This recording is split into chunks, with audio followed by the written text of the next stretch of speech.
Inclusion from a business perspective isn't just about diversity. Diversity is very, very important. Inclusion is also about creating a sense of belonging, of joint purpose, of joint creation of meaning.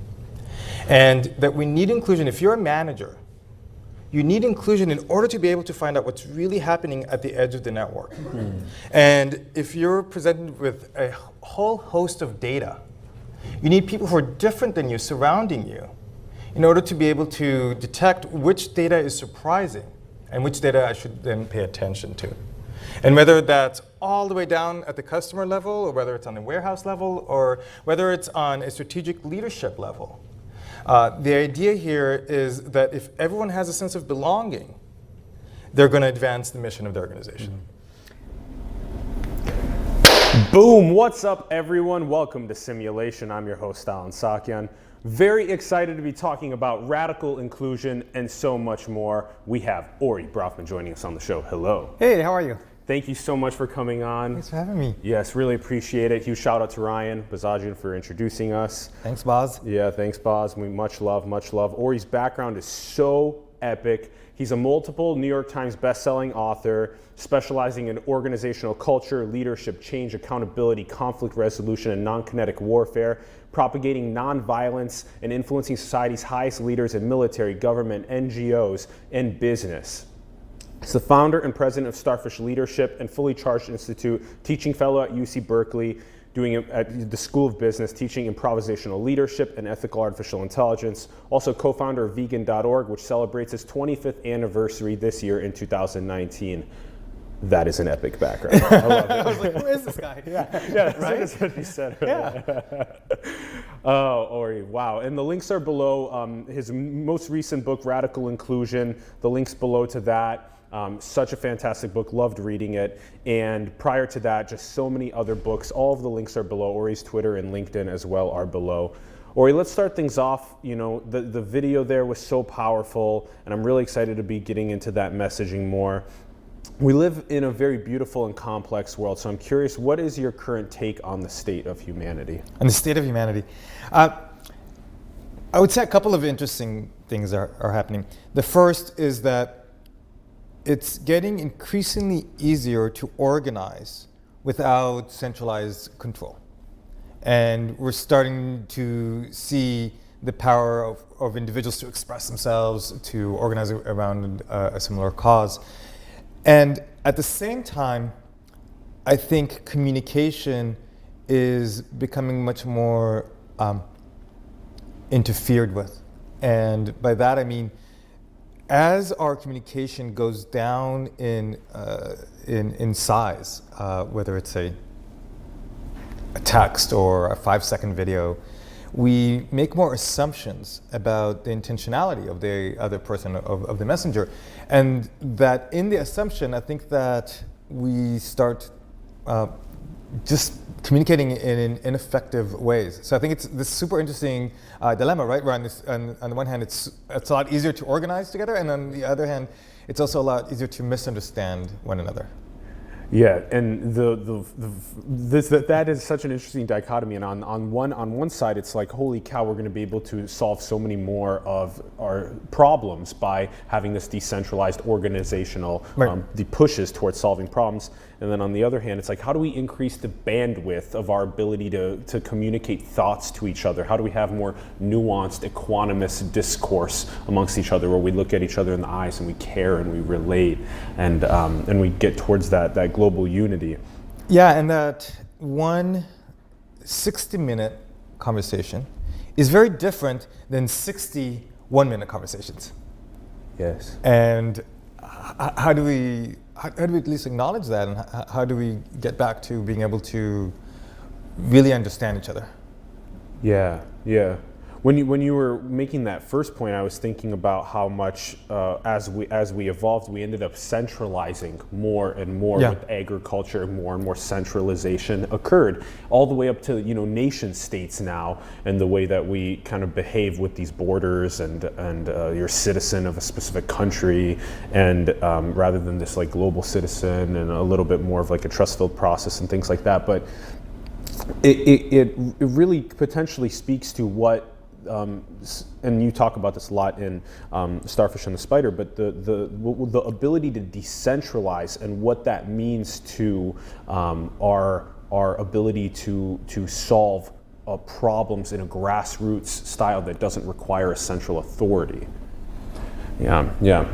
Ori, how the hell did you end up being a multiple-time New York Times best-selling author? You were born in Israel, went to Texas with family, then to the Bay Area where you spent the rest of your life, right? Yeah, so I have a crazy accent. No one ever guesses where my accent's from, right? It's this like Israeli Texan, shalom y'all. Shalom y'all. Right? People are like, is it Canadian? Is it, so it's Hebrew Texan. But anyways. Yeah, so tell us about this journey that you've had in your life and becoming a multiple award-winning author. Yeah, tell us about this. So I finished business school in 2001, and I was actually on a plane with a good friend of mine from Boston to San Francisco on September 10th, 2001. And realized that the next day I woke up and obviously realized that the world was a different place and wanted to do something to make a difference. And I co-founded a network of CEOs working on peace and economic development projects around the world. And people were like, well, who's in charge? And I was like, not me, I was 26. And they were like, what's the overall strategy? And the overall strategy was to build this network. And a couple of the circles ended up achieving some remarkable results, opened up the borders between India and Pakistan, raised substantial amounts in microlending projects in Africa.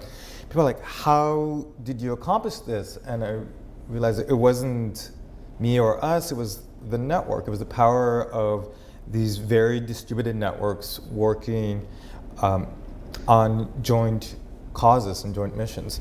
And started looking at history and saw that there is the same pattern that repeats itself, where people organize around shared values and are able to change the world in dramatic ways. Alcoholics Anonymous, the anti-slavery movement, the women's suffrage movement, and that they all followed the same path.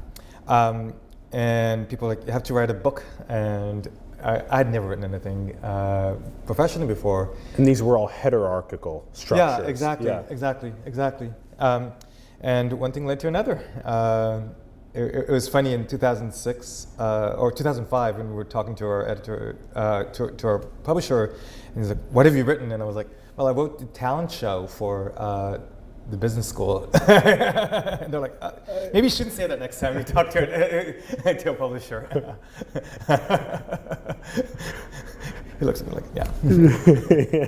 This is how we all get started, though. Right? Yeah, Like, that's how I wrote the talent show. I don't know. That's right. Talent show. That's right. Yeah, you look back like almost 400 episodes ago. We were also very much so like barely able to do these really well, and so that's how we get started. Now, how did that end up leading to your interest in human psychology and writing your first books? So the first book was Starfish and the Spider. The metaphor of that is you cut off the head of a spider, it dies. You cut off the arm of a starfish, it grows one back, because unlike the spider, the starfish doesn't have a central brain. And from there, I wrote a couple books with my older brother, Ram, who is a psychologist. So I've been really interested about both networks, but also how people relate to each other within these networks, and how you can improve the quality of relationships within these distributed networks. Okay, so then as you're doing the improving relationship between people in the distributed networks, and you're using this beautiful analogy of cutting off the central brain of the spider versus the regenerative, decentralized system of the starfish, what were some of these realizations for you? You mean after the book came out? Some of the big realizations were, first of all, you can really, really have an impact on the energy levels of the people around you. And that you can have an impact about either energizing or draining the people who are closest to you, that you work with, that you interact with.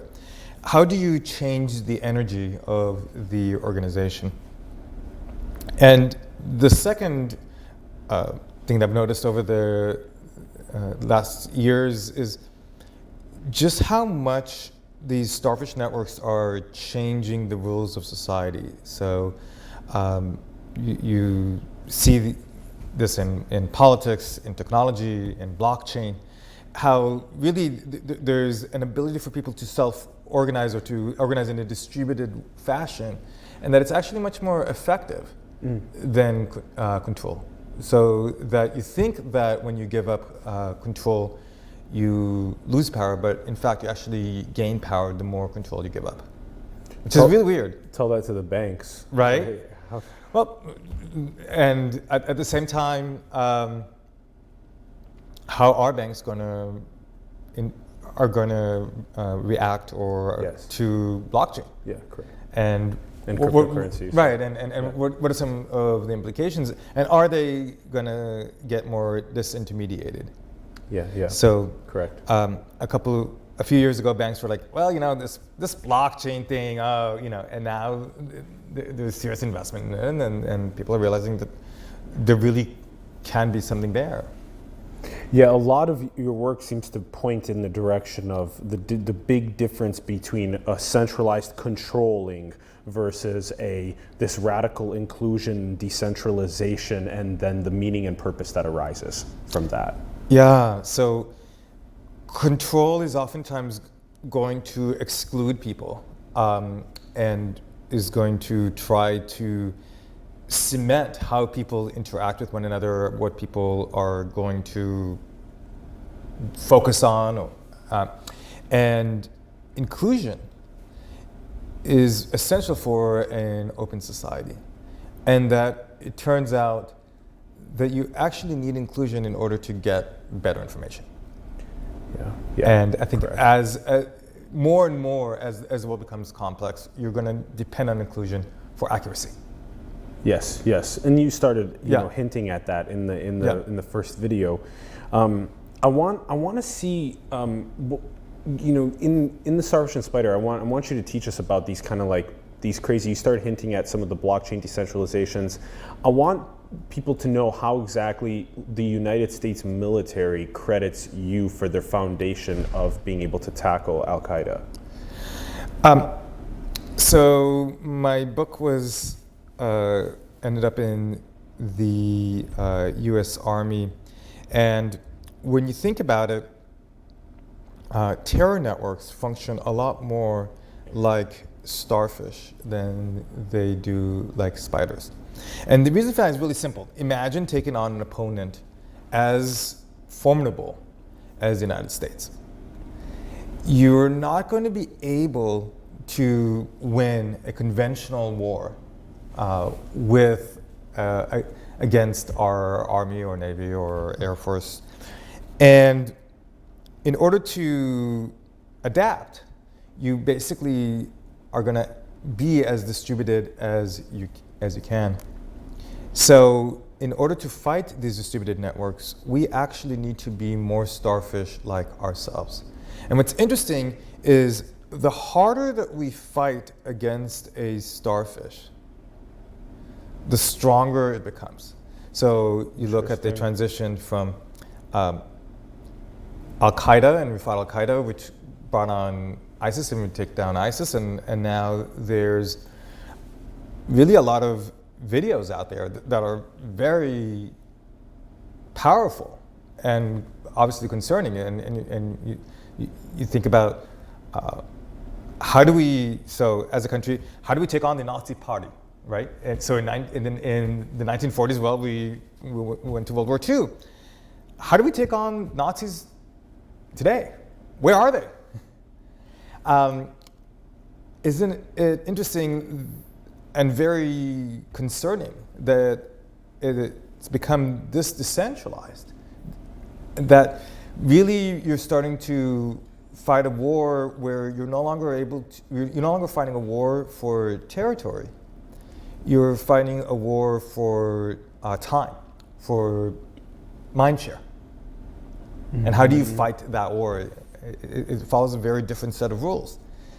And we're moving away from wars with bullets and more to the non-kinetic sphere. And by that I mean you're going to have to fight these narratives with other alternative positive narratives that support our open society. And we haven't fully tackled that yet.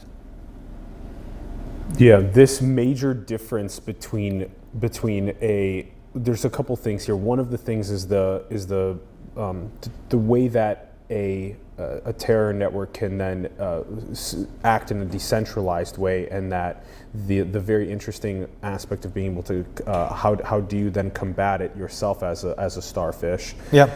And then another thing is this transition to more on a cyber war front, more on a deep fakes front, more on a what do we do in the IT age now of war rather than the bullet age of war. This is a big transition. So where do blockchain technologies and cryptography and things come into play that enable us to have a more trust-based social fabric? These are very pressing questions. And that we need to recognize we're not going to kill our way out of this war. We're going to have to turn to different tactics that are going to be effective. And a big part of that, I see more and more of a divide between Washington, D.C. and here in Silicon Valley. And beyond even just the political divide, there's a growing rift where we're not talking as a country about security, and we're not using the same language oftentimes. And that we're oftentimes trying to solve this bridge using policy and, people are lamenting this fact. But I think that what we're actually experiencing is this is a human problem, and we're not yet dealing with it in a human way. So you think about, for a moment, what is it? A week ago, Australia passed the law about if a provider has videos that are harmful, if they don't get taken down in a reasonable amount of period, whatever that means, then there's a huge fine and jail time. Is this trying to cut the head?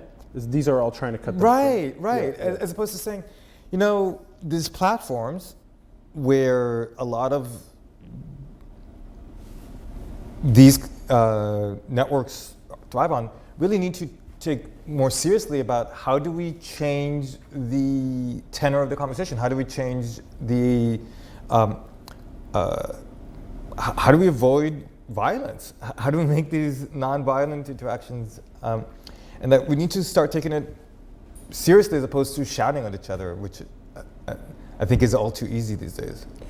You consult for every department of the military, for every, yeah. Now, a question then would be, you spoke a moment ago about this disconnect between DC and Silicon Valley.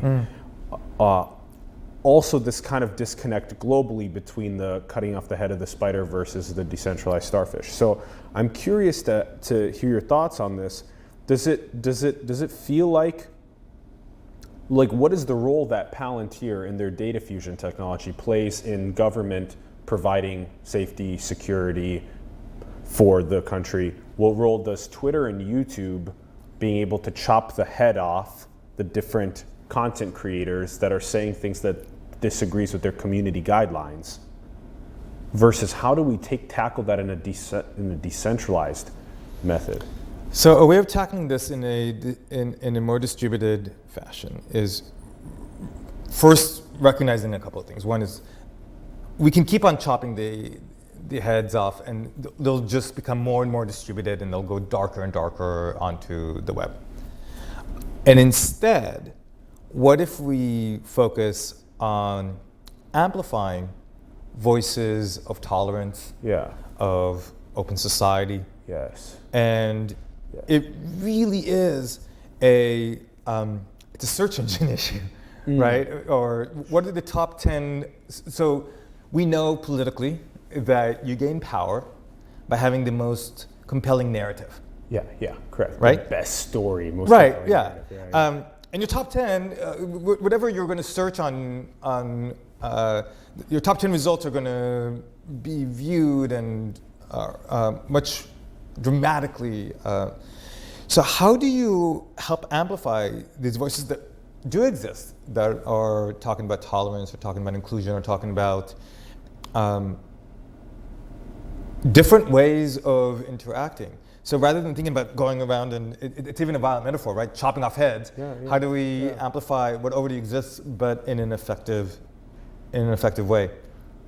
And that we're reluctant, because it's interesting. Both the government and I think tech is so afraid of the narrative, right? You control the narrative. How do we think about narrative in a different way of saying, you know what, for a narrative to really thrive, you need inclusion. You need people to have a sense of belonging to it. And how do you then effectively, as leaders, amplify the narratives that are helping society? Okay, here would be a follow-up question then. As we're entering into the insane attention economy and the gold rush for people's attention, that how much effort are we distributing? Should we aim to distribute effort evenly amongst our radical inclusion from a community and a corporate perspective on a grassroots style of development towards this tolerance, making that meme spread, memes of tolerance, equanimity, peace, dignity, kindness towards each other in our nuanced conversations about figuring out the best code moving forward? That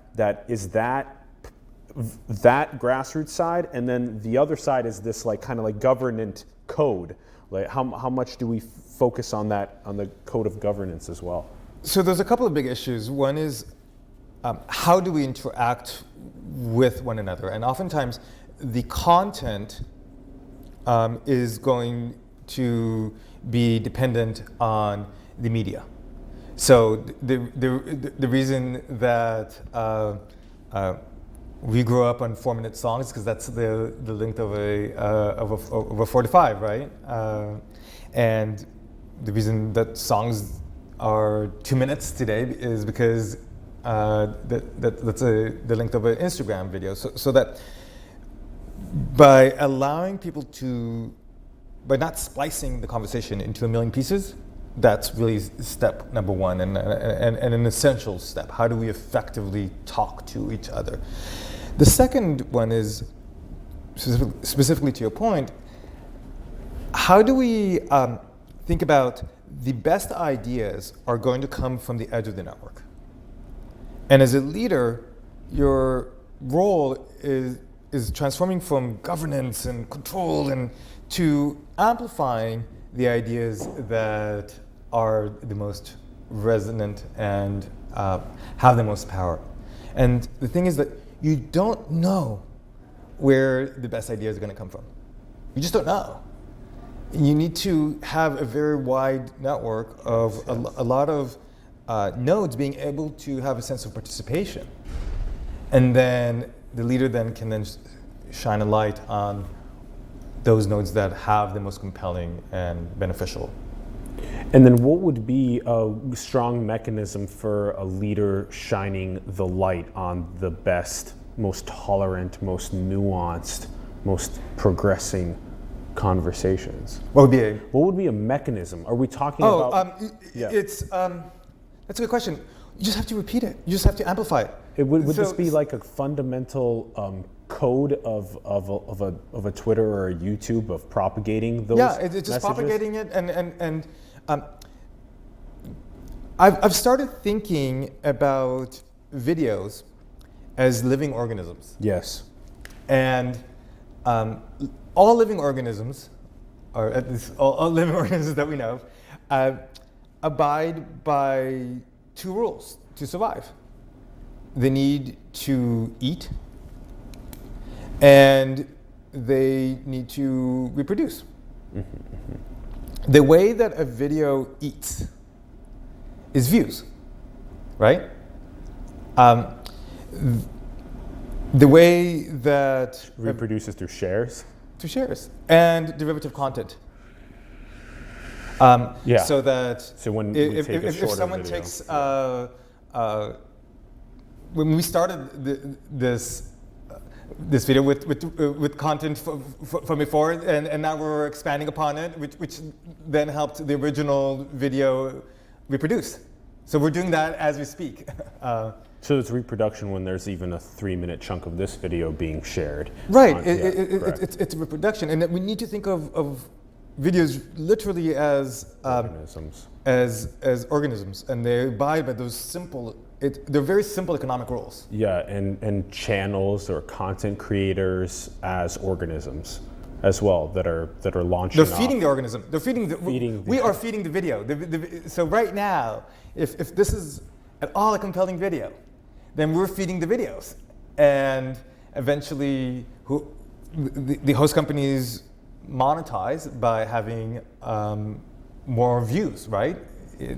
And then after a while, you can only have so many views, right? If your video gets viewed a couple billion times, eventually you then need the derivative content, and then that gets viewed and viewed and viewed.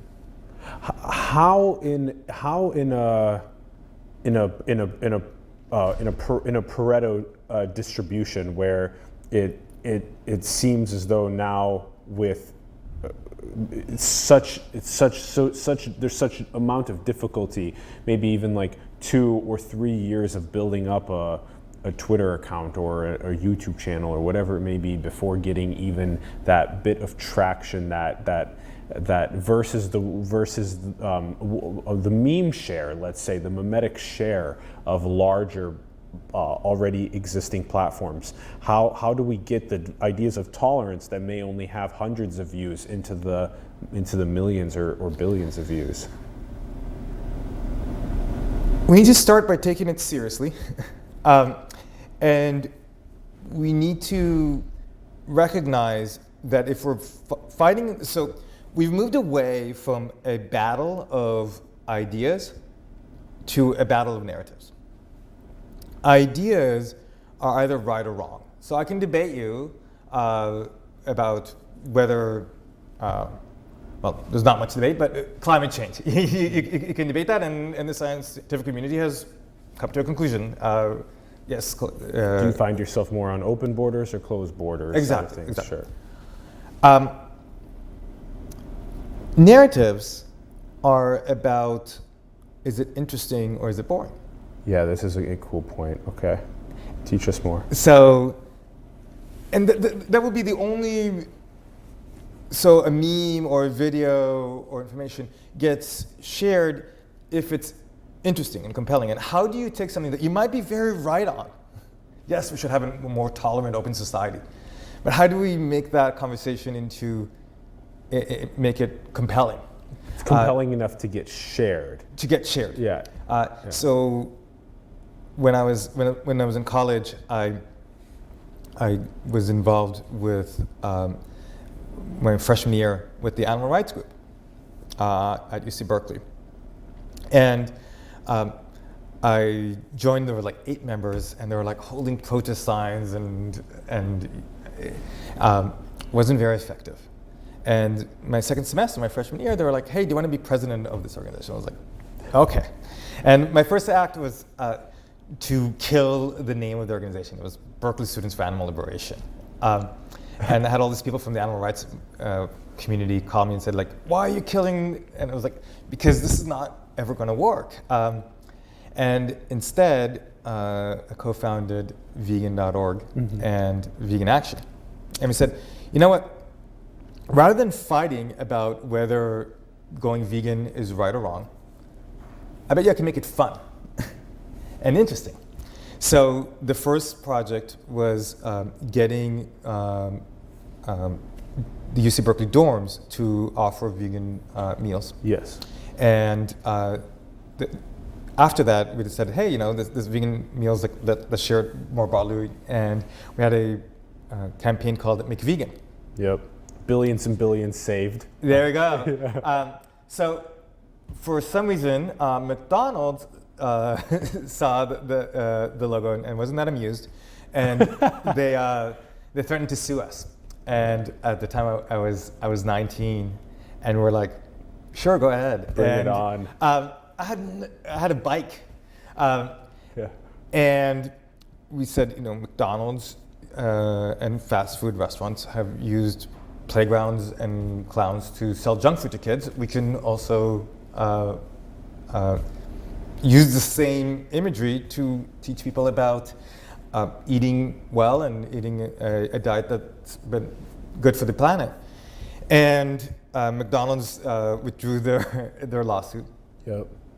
And 25 years later, McDonald's is now introducing the McVegan burger. An actual McVegan burger. They're actually introducing the McVegan burger. Oh my goodness, it's finally come. Right. Wow. And then didn't the president of McDonald's also take a chairman position at a vegan? At Beyond, yeah. At a Beyond Beyond Meat. Wow. So you're seeing that, again, McDonald's is a company based on economics, and they're going to react to the market based on the narrative. Yeah. Not necessarily. I don't think they're waking up in the morning and saying, like, I'm determined to sell as much beef as I can. Yeah. They're determined to sell as many hamburgers as they can. And if we can change the narrative, and if you can take on that narrative battle and recognize, and again, are you boring or are you interesting? Are you is your narrative going to have positive or negative energy? Is it going to be energizing or draining? Then you can actually win the battle.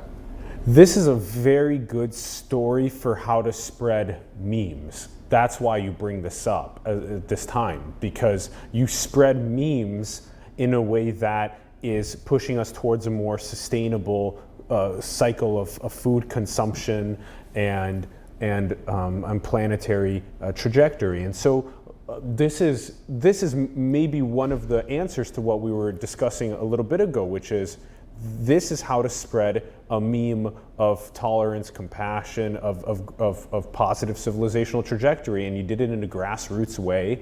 And this is a good way for other people, young people, to really think about, oh, this could be a strategy for me to try and make change. Right. So if you get really, really specific, so what is going to be compelling for people to watch? And we know that, unfortunately, violence is going to be compelling for people to watch, right? There's such a fear instinct. Right. With that. There's fearful stuff. There's entertainment is a big one. Yeah. And there's also funny stuff. So that if you can, vegan's a little funny, I think. Yeah, it is a little funny. Right. And all of a sudden, you're talking about this pretty serious issue of animal consumption, and you can say, like, oh, it's actually fun, and I can win a war about whether or not something is fun and hip and cool. Yeah.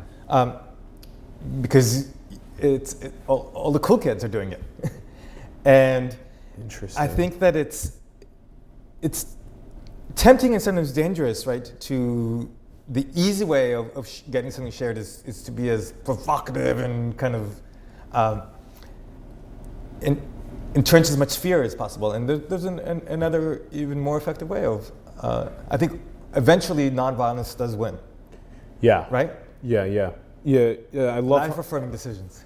Yes, life-affirming decisions. You explain this really powerful way of combining the memes of positive civilizational trajectory with something that is interesting, captivating, entertaining, and I think that those two things together have a strong ability to catalyze change. Now, we talked about this a little bit earlier. I wanna talk about this feeling of belonging, this feeling of meaning and purpose.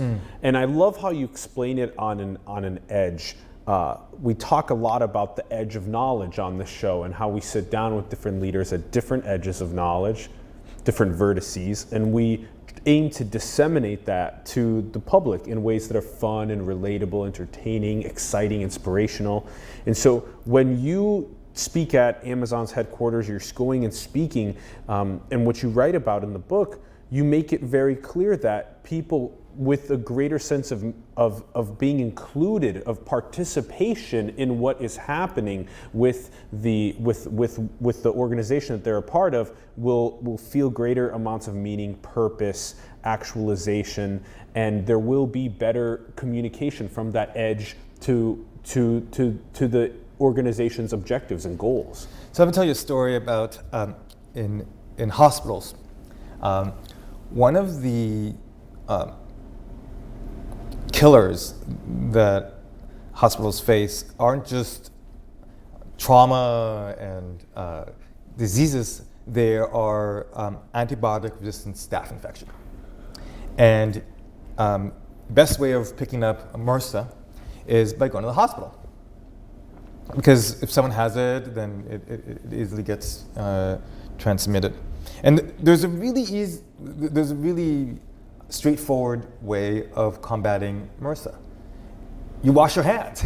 And we've known that since the 1800s, right? Wash your hands.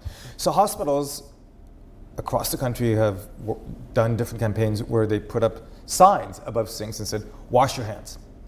Didn't work. So they put up colorful signs. Please wash your hands. Didn't work. So they took doctors, actual doctors, to train them on washing hands. Like this is how you wash your hands. Didn't work. That's because information does not change behavior. Information does not change behavior. If it did, no one would smoke, everyone would floss. And instead of hitting people with more and more information and more control about washing hands, this nonprofit I was on the board of, we assembled a group of everyone from the head of infection control to the janitor. And we just said, hey, how do we deal with this problem? And the janitor said, I made an observation that in this one wing where there's a lot of infection, the garbage cans are empty. People aren't using gloves. And we're like, well, that's weird. But there's a mode which is nothing about me without me. We can't talk about them.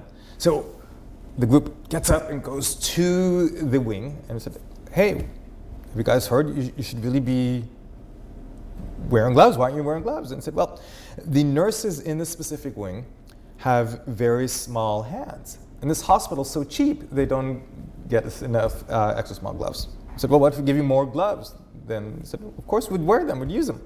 So the janitor busts out a pen, writes down his number. Every time that wing ran out of extra small gloves, they'd call him up and he'd replace them in a few minutes. And it's small incremental changes like that that reduced the levels of infection in the hospital by 70% in 1 year. Wow.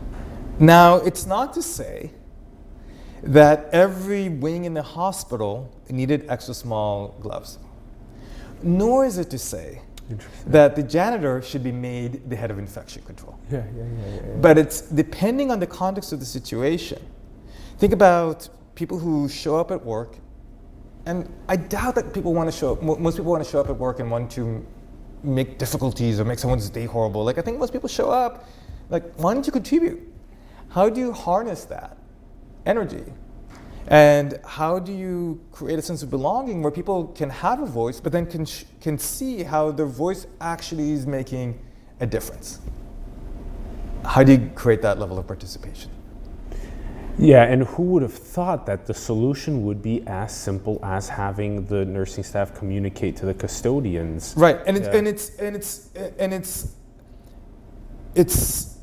dozens of solutions like that. Yes. Right, so it's not just one solution, but yes, who would have? And the janitor has better information about whether people are using gloves than the information campaigns and if you gather, well, this hospital is using this many gloves, but I'm not going to know per room unless I'm emptying the trash. I get it now. So it's like the president of the hospital and all of the staff at the top. They're not at the edge like the custodian is at the edge. Exactly. And the custodian's looking in the basket every single day and seeing the amount of. And so if there's a way to get the data, the information, the knowledge that the custodian knows to the organization in a way that can actually make the change, how can we find this information and how can we apply it into the organization? Exactly. How can we get the custodian to be a part of that narrative of, hey, we're actually trying to help people and we're trying to prevent disease, and we're all a part of that mission. So this isn't, how do you create that sense of belonging? And this is where we really need to decouple inclusion and diversity. They're both very important. Diversity is in all the marketing departments. It's diversity and inclusion. Diversity and inclusion. Diversity and inclusion. Right. Diversity is a payroll issue. So who is on your payroll and who's in the company? Inclusion is a cultural issue. Are you going to feel comfortable speaking up? Is your voice going to be heard? Do you feel a sense of belonging in the organization?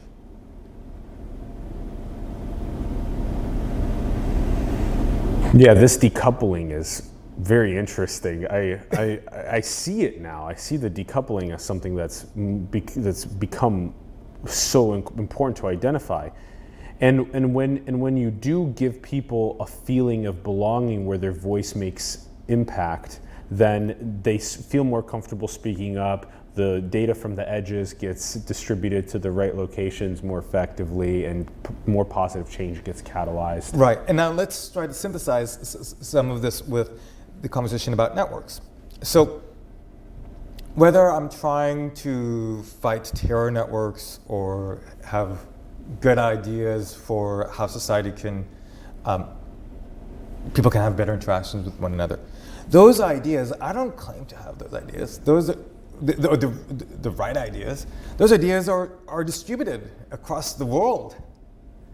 How do you create a network that is broad enough and that gives people a chance to participate, that they can then have a true voice and actually be able to solve some of these very complex issues, and that different voices are going to chime up depending on the context of the problem? This leads me into asking you about the geopolitical side of inclusion. That there seems to be now, with more and more of the exponential technology effect on society, we have the benefits of being able to wear a fully immersive experience into what it would be like to get behind someone's eyes. We can gain a lot of empathy from that. At the same time, the amount of technology with some aspects of synthetic biology or malevolence and artificial intelligence or what have you. Yeah, so there's there's technology being a double-edged sword in that sense. So how do we extend the inclusion, this inclusive fitness, out to all of Earth, to this feeling of unity with evolution, that we got here together? I think we need to take a side.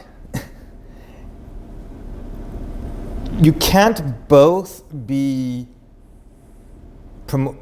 enabling authoritarianism while also enabling open society.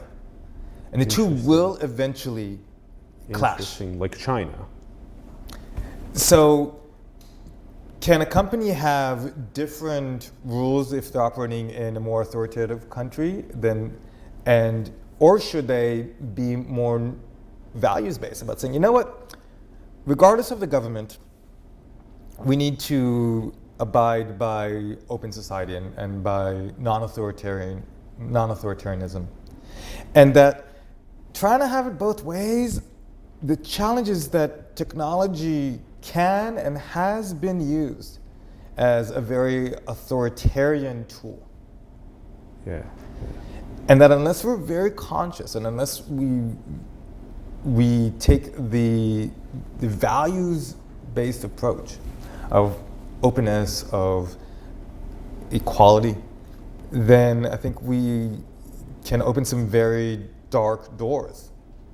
And I think from a geopolitical perspective, we're recognizing that we can't really go at it alone. It's just not going to be effective. But rather than sowing discord, and you think about it, just think about how much discord is sown every day, just people just being afraid of each other, so much fear. How do we move away from this place of being afraid of each other as two humans or Correct. as two countries? Correct. To a place of recognizing that we might be working towards similar goals, and how do Exactly. how do we come together as so many forces are trying to split us apart? Yeah. Well, geniocracy, of course. Geniocracy. I say that like Yeah. I know what I'm talking Yeah, about. that's. Alan taught me that. We word were last doing a little research last night on the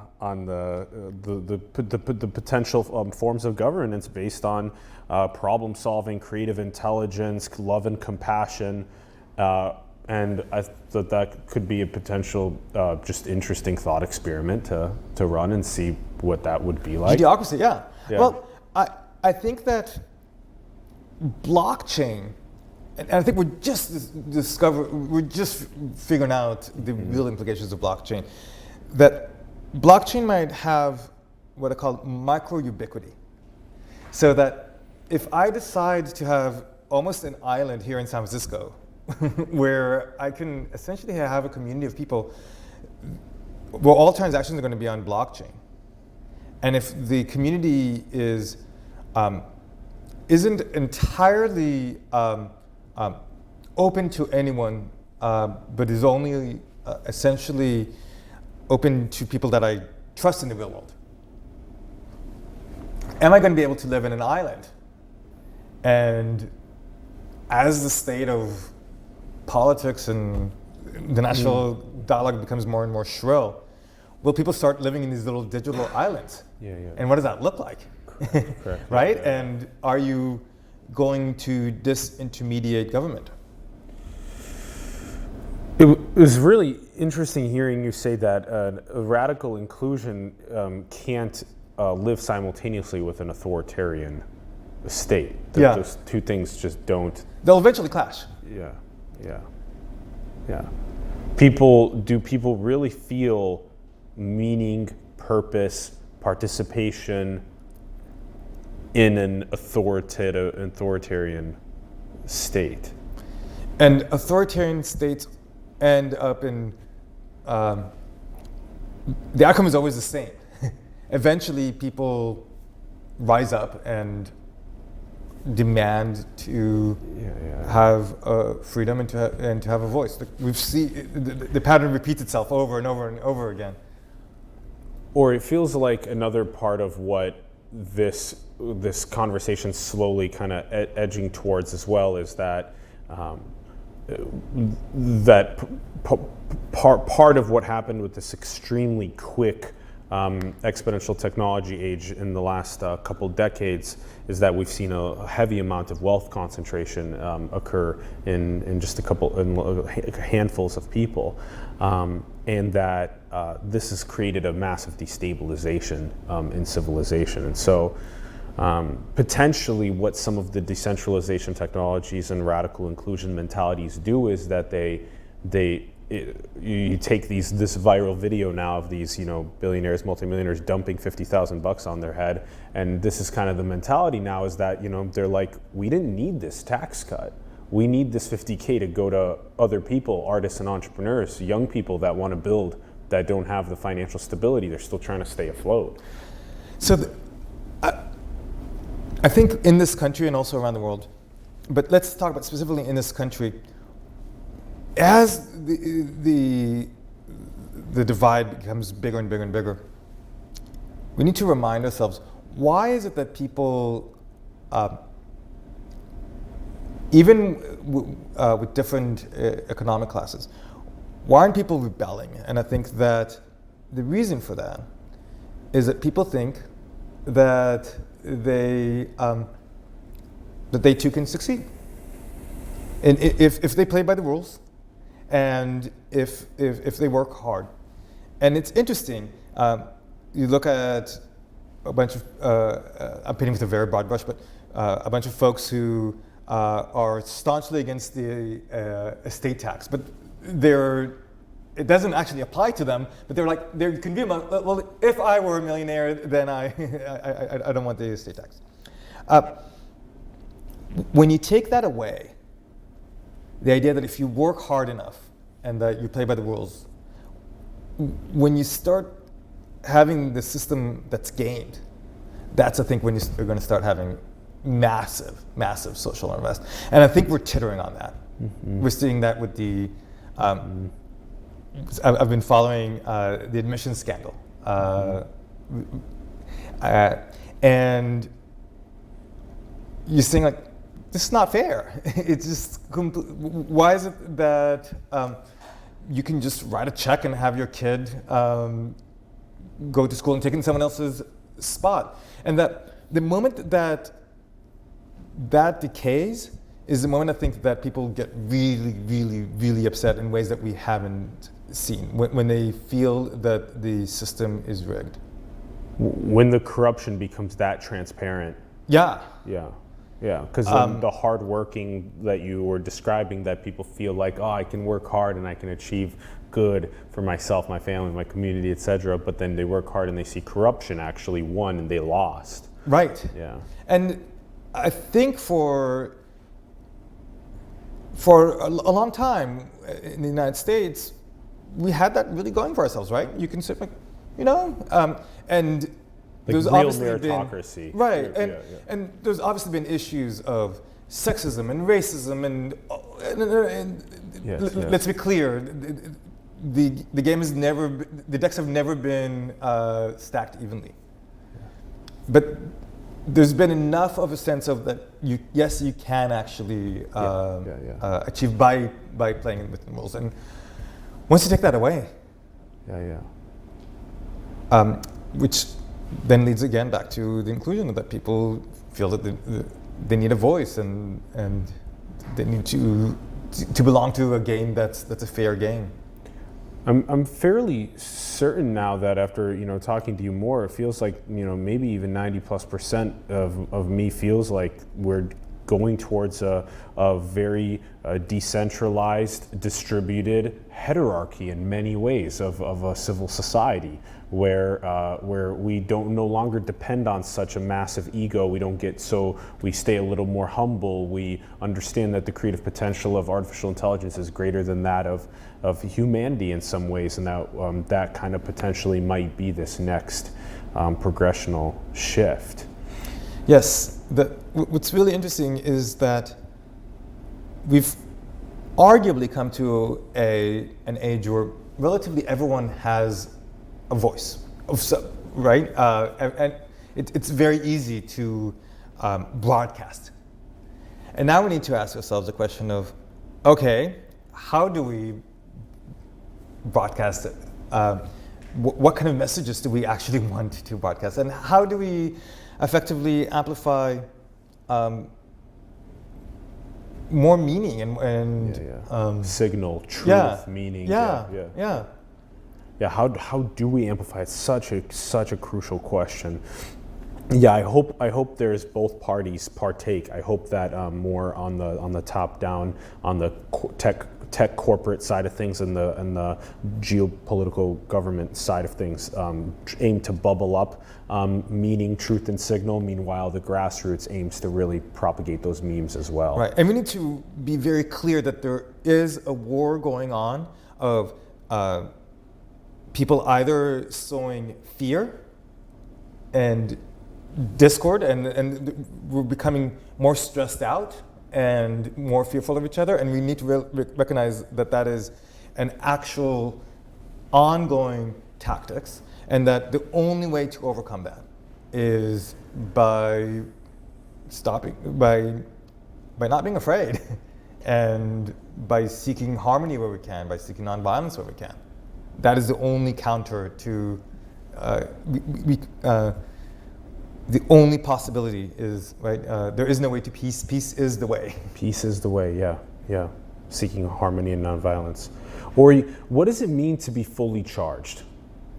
The Fully Charged Institute. So this is in Washington, outside of Washington, D.C., with my business partner is Tom Rath, who came out of Gallup and wrote the StrengthsFinder 2.0 books, and we've looked a lot about human interactions, and that any interaction can either be energizing or draining. Mm-hmm. And you can ask yourself, so rather than saying to people, hey, you're a jerk, or you're this or this, you can ask yourself, am I energized by this interaction, or am I drained? Yeah. And it turns out that we're all in a network, and that if we drain one draining interaction, it takes 4 energizing interactions to counteract it from a psychological perspective. So and you start thinking be draining interactions. Yeah, and interestingly, the way to be energizing is to actually work on energizing yourself first. Yeah. And it's with the cycle of sleep, yes, of what we eat, and how we move. Yeah, what stimuli we take in. Yeah, and having meaningful interactions. Yes. So we work with organizations on how do you energize the people around you. Love it. And if you just think about that, right? Everyone probably wants to have to be a positive, energizing force. Like, who wants to be draining? Yeah. And we want to spread that butterfly effect around the world. Yes. Okay, now, Ronnie, we're gonna do the end questions. No. Yeah. What thoughts? The conversation's fine. Yeah. I just want to acknowledge there are some people that like to be miserable. They like to inflict pain, and we can't dismiss them. Like you say, what kind of person doesn't want to be a positive influence? Doesn't want to be draining? There's lots of people among us that do like that, and that's. I just want to throw that. I don't think it's a majority. I hope it's not the majority. Definitely not majority. Yeah, definitely not majority. Okay, all right. I want to ask a question on behalf of Ron and I together. Is there some sort of a force beyond the 3D reality that is at play on the planet? That is beyond my. That is beyond my knowledge. I do think that we're recognizing that there's a lot more to the world that we don't understand, whether on the quantum level or, and I think that on very, very, very simple level, there's really only 2 forces, I think, that exist, that I know of. There's fear and there's love. Yeah. You're running towards or you're running away. Yeah. And there may be forces at play on that are aiming to propagate those 2. Yeah. So, all right, let's do our simulation questions. All right. First question is: are we alone in the cosmos? I think that would be arrogant to assume that we're alone. So, I would say no, we're not alone. But I was a peace studies major from UC Berkeley, so. my sense is that we're not alone. We're gonna call you But up. it would be too presumptuous. We're gonna call you up when we make the interstellar / Right? galactic conference. Yeah. Next question is the simulation. So we will ask you: are we in a simulation? I think there's another question, which is, if we were in a simulation, so if we're in the Matrix, do you take the whatever color pill? Red or blue? Yeah, red or blue. Do you leave the simulation? And I would. My inclination is that I think we're going to figure this out in our lifetimes. I do think that I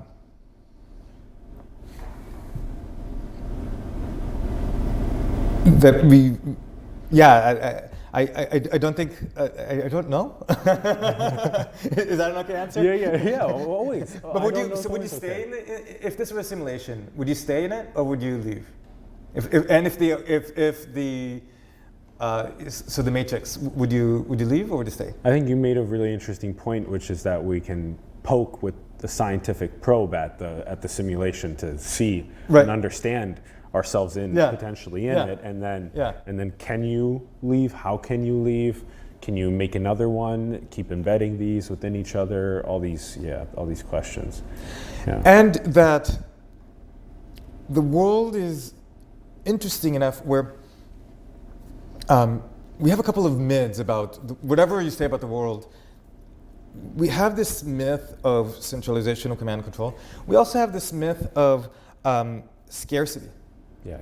And you're starting to see experiments like Burning Man saying, like, you know what if you don't make that assumption of greed? But some of the people here on Market Street do have real scarcity happening to them still. Right. You know, it's like very strange that we have this Burning Man and and then we have this Market Street, San Francisco, mid-market area. Right. Yeah. And you can't tell people living in a concrete housing project to save the planet. Right. And so we have a lot of social fabric to mend and weave together first that uplifts people. Because it's a roll of the dice if you're born into two parents have no love and compassion, addicted to drugs, or if you're born to the middle class or higher class, wherever around the world. And we're doing an abysmal job at the divide. Yeah, at uplifting faster, more effectively, Last question on our show, Ori.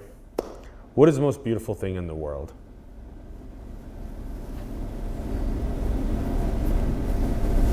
True love.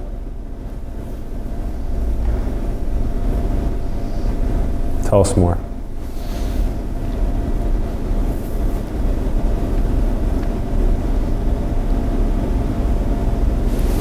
Recognizing that we're loved by so many people around us, and that love is just an attracting force, and for no necessarily rational reason, but that you can make a sort of contract with someone, saying, like, I'm going to put your needs on the level of my needs or above my needs, and that if we do a little bit of that, the level of beauty and the level of compassion that we can have, I think, can change the world. That's right. Yeah, that was so beautifully said. Thank you so much, Ori. Thanks for coming on to our show. Thank you for teaching us about all of your work. Yeah. We're huge fans, and we're excited to continue propagating your memes out into the world. Keep co-creating. Thank you so much for coming on. Thanks everyone for tuning in. We greatly appreciate you. We'd love to hear your thoughts in the comments below. Let us know what you're thinking about this episode, about radical inclusion, about decentralization, about these best strategies to get to a state of unity and a state of meaning and purpose for all beings. Check out Ori's links below. Check out his website link below. Check out the Twitter. Check out the LinkedIn. Check out the book. Go and buy the book. Get a read. Share it with your communities. Very, very important to do so. Huge shout out to Ron Vargas, our producer and director. Thank you very much. We greatly appreciate you. And support the artists and entrepreneurs that you believe in. Support them, help them grow, help them, their memes spread into the world. Help Simulation, our links are below. We need your help in growing as well. And go and build the future, everyone. Manifest your dreams into the world. Huge thank you for tuning in, and we will see you soon. Much love.